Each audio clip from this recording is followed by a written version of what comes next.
बिहार राज्य आशा कार्यकर्ता संघ गोप गुट एक्ट 2 की राज्य अध्यक्ष। छठ आज समाप्त हो गया। ढेरों फोन मैसेज आए, 3 महीना से पेमेंट नहीं मिला है, कैसे छठ मनाएं, कैसे दीपावली मनाएं। बिल्कुल इस बार मैं बहुत अपने आप को असहाय महसूस कर रही थी, क्योंकि मैं इसी बात के लिए और 1-2 समस्याओं के लिए मैं गई भी थी राज्य स्वास्थ्य समिति मिलने के लिए, मगर अभी चुनाव का समय था। चुनाव की घोषणा हो चुकी थी, आचार संहिता लग चुका था। ऐसी स्थिति में किसी भी नेता से, किसी भी विधायक से, किसी भी एमएलए से, एमपी से, यहाँ के पदाधिकारी या कहीं के भी पदाधिकारी नहीं मिलते हैं। ये मुझे जानकारी तो थी ही, फिर भी मैंने सोचा कि संघ के अध्यक्ष के नाते मैं मिलूं, मगर नहीं मिले। मैंने मैसेज भी डाला मगर कोई मैसेज का रिप्लाई नहीं आया, क्योंकि ये सच्चाई है कि चुनाव के समय में ये पदाधिकारियों का मनोबल बहुत हाई होता है। मैं समझ रही थी आपकी छटपटाहट, क्योंकि ये दोनों ऐसा पर्व है जो खर्चीला पर्व है, और जो कोई 2 पैसा कमाए या 4 पैसा कमाए, उन्हें अपनी कमाई पर उनका एक रूटीन बन जाता है। और वैसी स्थिति में अगर पर्व त्योहार में अगर वो पैसा नहीं आए तो कैसे वो पर्व मनाएंगी, ये उसके लिए बहुत ही सोचनीय हो जाता है। बावजूद आपने पर्व मनाया होगा, कमोबेश जैसे भी दुख सुख करके। बहुत आशा कार्यकर्ता अपने बच्चों को फुलझड़ियां नहीं दे पाई होंगी, बहुत आशा कार्यकर्ता 5 फल के जगह पे 3 ही फल चढ़ाई होंगी सूप पर। इस कष्ट से, जिस कष्ट और दर्द से आप गुजरी हैं, बिल्कुल उसका एहसास मुझे था। लगातार मैसेज आ रहा था, फोन आ रहा था कि आप चुप क्यों हैं, आप बोल क्यों नहीं रही हैं। मुझे लग रहा था कि मैं क्या बोलूं। दूसरी बात कि जीविका वाला जब घोषणा तेजस्वी ने किया, उसके बाद तो सैकड़ों कॉल्स आए। मैं बस ये इंतजार कर रही थी कि पूरी घोषणा पत्र रिलीज हो जाए, क्योंकि मैं उस समय कुछ भी बोलूंगी तो कुछ लोग ऐसे थे जो उसको कह लीजिए कि बरखिलाफ बोलते। भाजपा वाले भी, जो एनडीए गठबंधन है, वो भी उल्टा पुल्टा बोलता। इसलिए मैं सारी चीजों को सहते सुनते मैं अपने आप को बर्दाश्त कर रही थी। मैं आपके दुख में शामिल हो रही थी, नहीं बोल करके भी मैं आपके दुख में शामिल थी। मुझे बहुत अफसोस हो रहा था कि मैं राज्य स्वास्थ्य समिति पर दबाव अभी नहीं बना पा रही हूँ, क्योंकि चुनाव में अगर ज़्यादा दबाव बनाऊंगी, वीडियो टेप हो जाएगा तो ढेर सारे मतलब वो सुनेंगे भी नहीं, फ़ोन भी नहीं उठा रहे थे। तो इसलिए मैं भी अपने आप को विवश महसूस कर रही थी।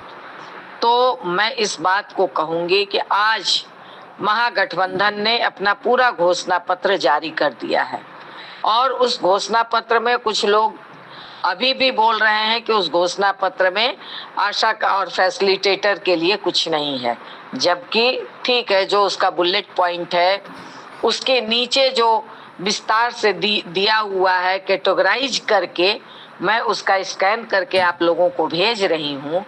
मजदूर वर्ग लिखा हुआ है, और मजदूर वर्ग में सबसे पहला नंबर आशा और आशा फैसिलिटेटर को संविदा कर्मी घोषित करते हुए 10,000 रुपया मानदेय देने की बात इस सरकार ने की है। और ये हम लोगों के संघ के बदौलत ये हुआ है, आपके संघ के बदौलत, हम लोगों की पार्टी के बदौलत, आपके जो संघ के शीर्षस्थ नेता है महासंघ गोप गुट, इनके बदौलत पुरानी पेंशन स्कीम लागू करने की बात हुई है इस सरकार में कि महागठबंधन की सरकार बनेगी तो ये आपका लागू होगा।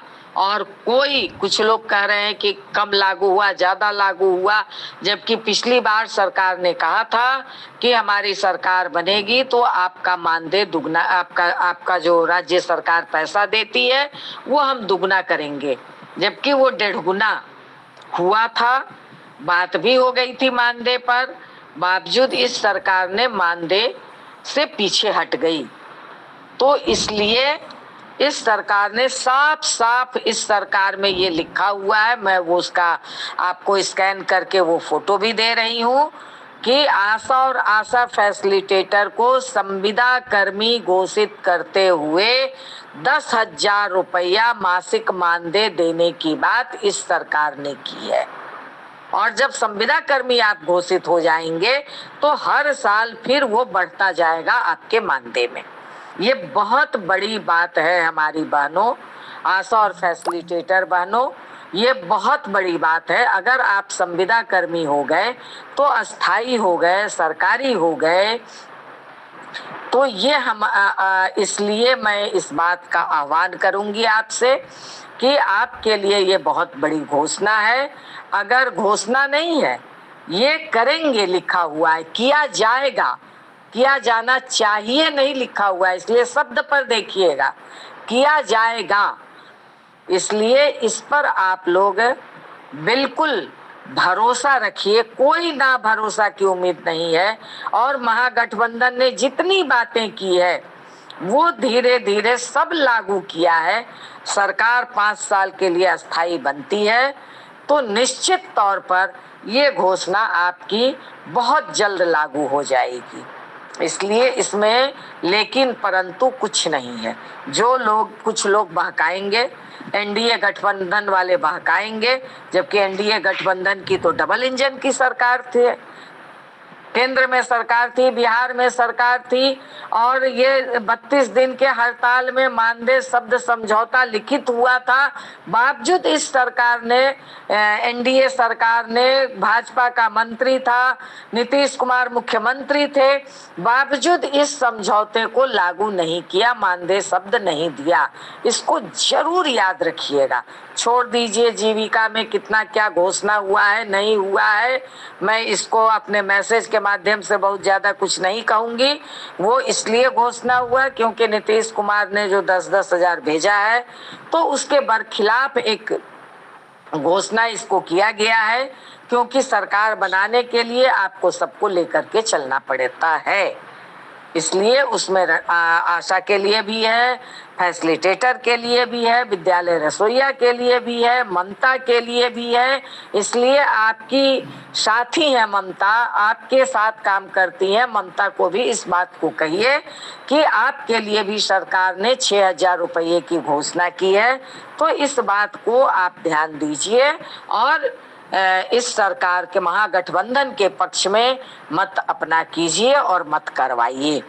इस बात को मैं कह रही हूँ क्योंकि और इसके लिए आप तमाम लोग, दूसरी बात मैं ये कहूँगी कि कहीं भी, ठीक है, ये आपका मत है, कौन कहाँ अपना मत देंगी ये जरूर, वो आपका मत है, वो आप निर्णय लेंगी।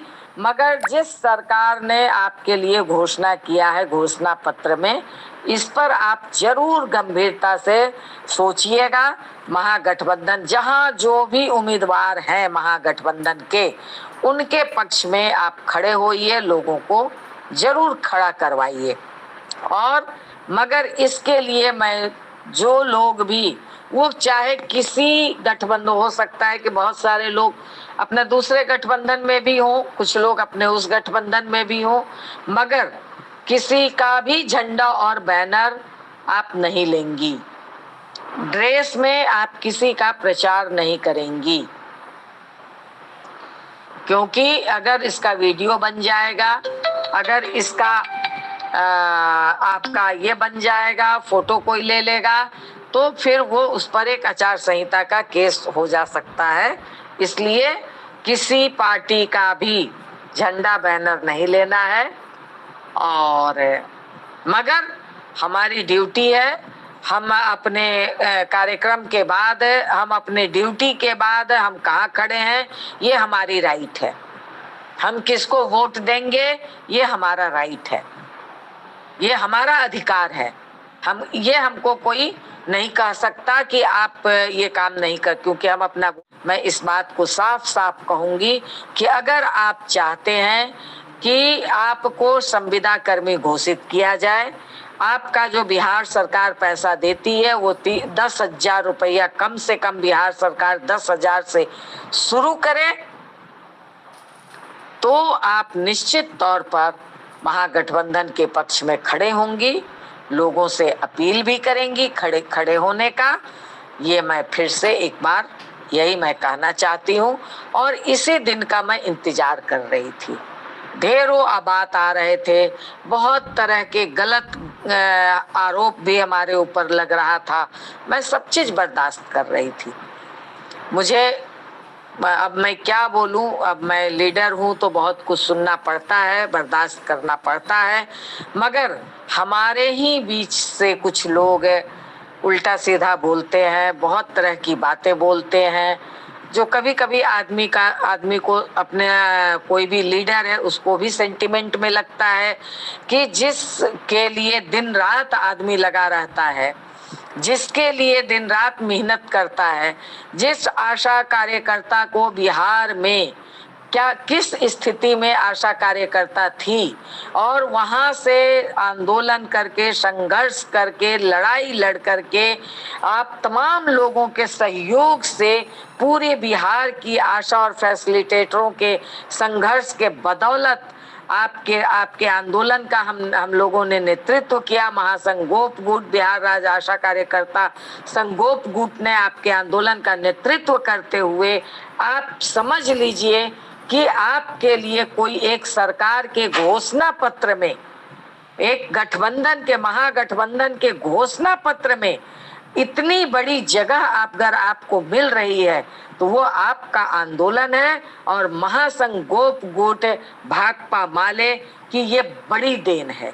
इसको आपको स्वीकार करना होगा, क्योंकि हम अभी तक इतने चुनाव हुए थे, आप देख सकते थे कि कोई गठबंधन ने पिछले बार एक घोषणा जो महागठबंधन में जगह मिली वो भी हम लोगों की वजह से, और वहां था कि जो पैसे मिल रहे हैं सरकार बनेगी तो उसका हम दुगना करेंगे, और इसको उस सरकार ने किया, संघर्ष के बदौलत किया, मगर उस सरकार ने ये लिखित समझौता किया।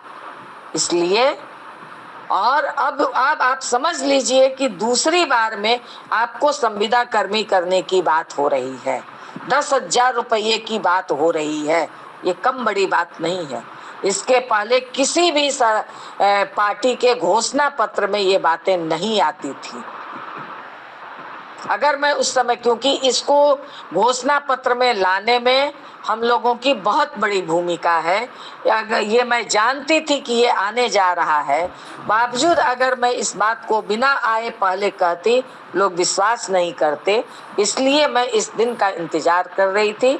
इसके लिए चलिए, ये मैं जानती हूँ कि नेताओं को बहुत सारी बातें सुननी पड़ती हैं, बहुत सारी चीज़ें बर्दाश्त करनी पड़ती हैं, बहुत सारे अपशब्द सुनने पड़ते हैं, तो चलिए नेताओं को थोड़ी चमड़ी मोटी करनी पड़ती है, तो हम लोगों ने कर रखा है, मगर पूरी ईमानदारी के साथ आपके आंदोलन का नेतृत्व हम लोग करते हैं और पूरी ईमानदारी से आप लोग को आगे बढ़ाने में जी जान में हम लोग लगे हुए हैं।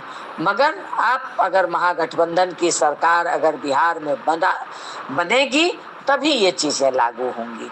इसलिए बस अब आगे आपको सोचना है, आपको निर्णय लेना है। इन्हीं बातों के साथ इनकलाब जिंदाबाद। मैसेज थोड़ा लंबा है, ये बहुत दिन के बाद है, इसलिए इस मैसेज को पूरा सुने और पूरे एक एक आशा और फैसिलिटेटर तक पहुंचा दें। धन्यवाद।